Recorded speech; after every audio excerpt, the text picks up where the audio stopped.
네, 여러분 안녕하세요. 갈바람입니다.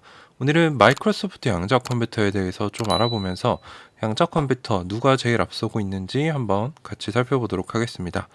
중요한 내용들이 많으니까 끝까지 같이 봐주시면 감사하겠습니다. 네, 일단 6월 21일에 마이크로소프트가 양자 컴퓨터를 향한 로드맵을 발표한 바가 있습니다. 그래서 이때 굉장히 많은 분들이 마이크로소프트 양자 컴퓨터 분석을 좀 해달라고 하셨는데 제가 이제 일정이 바빠서 조금 미루다가 이제서야 다루게 됐습니다.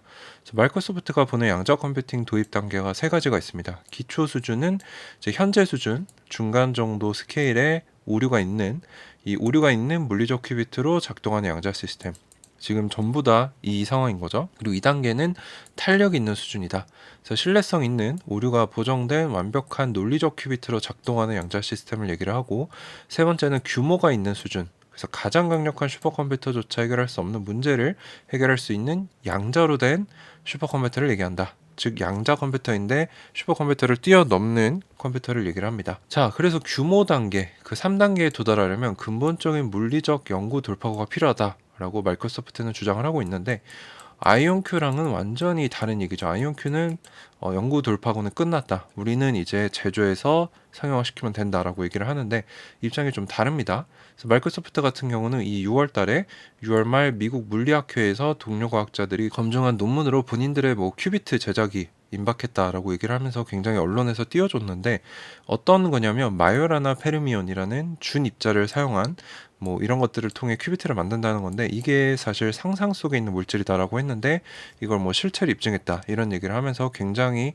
사람들이 관심을 많이 갖게 됐어요. 그래서 이 새로운 큐비트를 가지고 하드웨어로 보호가 되는 큐비트 제조를 시도하고 있다. 자, 여기 보시면 아시겠죠? 아직 큐비트도 제대로 만들지 못했고요. 큐비트 제조를 시도하고 그 다음에 그거를 가지고 이제 양자 컴퓨터를 만들기 때문에 아직 시간이 많이 남았다라는 얘기와 마찬가지입니다. 그래서 이를 통해서 이 새로운 큐비트 방식으로 신뢰할 수 있는 논리적 큐비트를 개발해서 탄력 수준에 도달하고 그 다음에 3단계인 규모 수준에 도달하겠다. 즉 마이크로소프트는 양자 슈퍼컴퓨터를 향한 첫 이정표를 달성했다라고 하면서 뉴스가 마무리가 됩니다. 네, 그래서 마이크로소프트의 퀀텀 양자 슈퍼컴퓨터 로드맵을 보시면 첫 번째는 이 마요라나라는 입자를 생성해서 컨트롤한다. 두 번째가 하드웨어로 큐비트가 보호되는 이 큐비트를 만든다. 세 번째가 고품질 하드웨어로 보호된 큐비트. 그다음에 여러 개의 큐비트를 가진 시스템, 그다음에 탄력이 있는 시스템. 그리고 양자 슈퍼컴퓨터 총 6단계인데 지금 1단계를 성공했다는 겁니다. 그래서 지금 2단계를 시도 중이다. 그래서 아직 시간이 많이 남았다. 10년은 걸린다라고 얘기를 하고 있어요. 제가 그래서 한국말로 번역된 기사가 있어서 가져와 봤는데, 일단 마이크로소프트가 안정된 큐비트 형성을 위한 마요라나 페르미온 입자를 발견했다. 그래서 이제 진짜 초기 단계라는 거죠. 그래서 10년 이내에 이 마요라나 페르미온이라는 위상 큐비트라고도 하더라고요. 이거를 활용한 양자 컴퓨터 상용화를 할 것으로 보고 있다. 그리고 이 큐비트를 사용하면은 뭐 초당 100만에 신뢰할 수 있는 양자 연산을 할 수 있다고 하는데 10년 이내 한다는 것은 사실 지금 모른다는 얘기입니다. 너무나 먼 미래이기 때문에.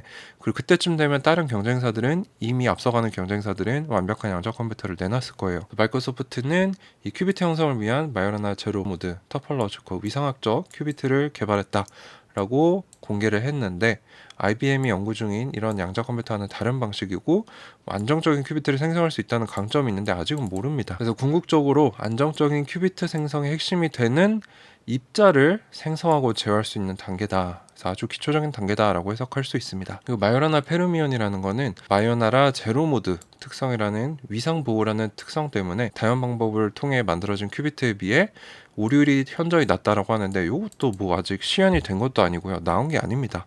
그래서 이 기사를 구조그대로 믿으면 안 된다는 거예요.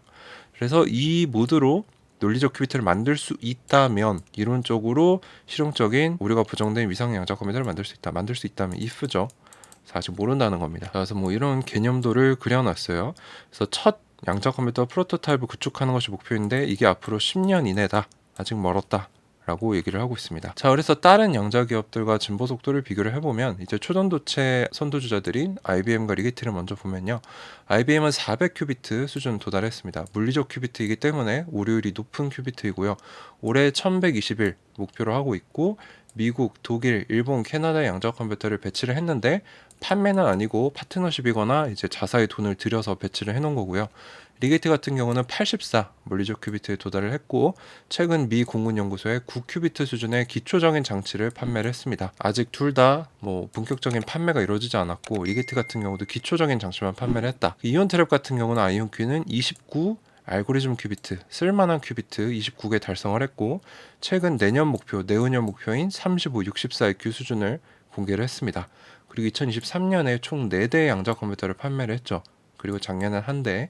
그래서 이 4대 중에 35EQ가 하나, 64EQ가 3대. 그래서 아이온큐가 제일 상업화 또는 이 양자 컴퓨터 실물을 판매하는 데 앞서가고 있습니다. 퀀티니엄 같은 경우는 32 물리적 큐비트에 도달을 했고 현재 뭐 퀀텀 오리진이라는 양자 암호키 생성 플랫폼, 인퀀터라는 시뮬레이션 플랫폼을 하고 있는데 양자 컴퓨터 판매는 아직 없고요. 제가 최근에 영상에서도 보여드렸지만 연구실 수준의 아직은 조악한 상태의 양자 컴퓨터만 가지고 있고 듀웨이브 같은 경우는 양자 어닐링이라는 최적화 문제만 풀 수 있는 양자 장치를 몇 군데 판매한 이력이 있는데 매출이 저조한 것으로 미뤄보아 효과가 별로 없었다 라고 볼 수 있고요. 새로운 이제 이 위에 기업들이 하고 있는 게이트 기반의 범용 양자 컴퓨터 개발을 하고 있는데 이걸 하기 위해서 뭐 플럭소늄이라는 소자를 기반으로 큐비트 연구에 진전이 있었다라고 해서 여기도 이제 마이크로소프트와 마찬가지로 인제 큐비트 완성하는 단계입니다. 아주 초기다. 그래서 현업 연구자들은 이거를 왜 굳이 언론 플레이를 하느냐라고 말씀하시면서 의문을 품으셨어요. 그래서 이렇게만 봐도 아이온큐가 제일 앞서가고 그 다음이 뭐 IBM, 리게티 정도로 볼 수 있겠죠. 그래서 현재는 완벽한 큐비트를 가진 회사도 없고요. 그래서 우리가 쓸 수 있는 방법은 그러면 양자 컴퓨터 몇 대 판매했냐 요거를 판단 지표로 삼을 수 있는데 아이온큐가 1등, 리게티가 어떻게 보면 2등이죠. IBM 같은 경우는 아직 실물 판매는 없습니다. 그래서 저는 아이온큐가 1등이다 라고 보고 있는 거죠. 마이크로소프트나 디웨이브 같은 경우는 이제 게이트 기반 양자 컴퓨터 만드는 극초기에 와 있기 때문에 자 그래서 저희 의견은 뭐냐, 마이크로소프트는 이제 막 큐비트를 구현하는 단계로 한참 후발주자입니다. 그래서 우리가 뉴스에 흔들리면 안 된다는 거죠. 그래서 뉴스에 흔들리지 말고 조금만 직접 찾아보면 웬만한 뉴스보다 깊은 지식과 통찰력을 얻을 수 있기 때문에 항상 의심해보고 스스로 확인하는 습관을 가지셔야 되고요. 아이온큐 말대로 1단계가 개념을 씌워넣는 단계, 2단계가 기업들이 써보는 단계, 3단계가 폭넓은 채택, 양산 단계인데 아이온큐만이 2단계에 진입했다. 뭐 빅테크나 다른 양자 소형주들은 아직 1단계에 있다라고 했는데 진짜 그럼을 우리가 확인을 할 수 있죠. 그래서 개념 시연 단계에서 기업들이 쓰는 단계로 넘어가는 실제 판매건이 여러 대가 나오는 데는 아직 아이온큐밖에 없습니다. 그래서 제가 이런 근거를 가지고 아이온큐가 1등이다 라고 말씀을 드리고 있는 겁니다. 네, 그래서 오늘 마이크로소프트 양자 컴퓨터에 대해서 알아보면서 누가 앞서고 있는가 살펴봤고요. 이거는 이제 제 주관적인 분석이니까 참고만 해주셨으면 좋겠고요. 도움이 되셨다면 구독과 저희 알림 설정 부탁드리고요. 제가 최근에 런칭한 가을바람의 경제적 자유 연구소라는 멤버십이 있습니다. 여기서는 이제 제가 아이온큐 외에 유망하게 보는 종목들 소개도 좀 해드리고 어떻게 공부하고 있는지, 장기 투자 마인드는 어떻게 가져갈지 이렇게 같이 부자되는 컨텐츠들을 많이 진행하고 있어요. 같이 책도 읽고 있고. 그래서 관심 있는 분들은 고정 댓글 참고하셔서 많이 합류해 주시면 감사하겠습니다. 네, 끝까지 시청해 주셔서 감사합니다. 가을바람이었습니다.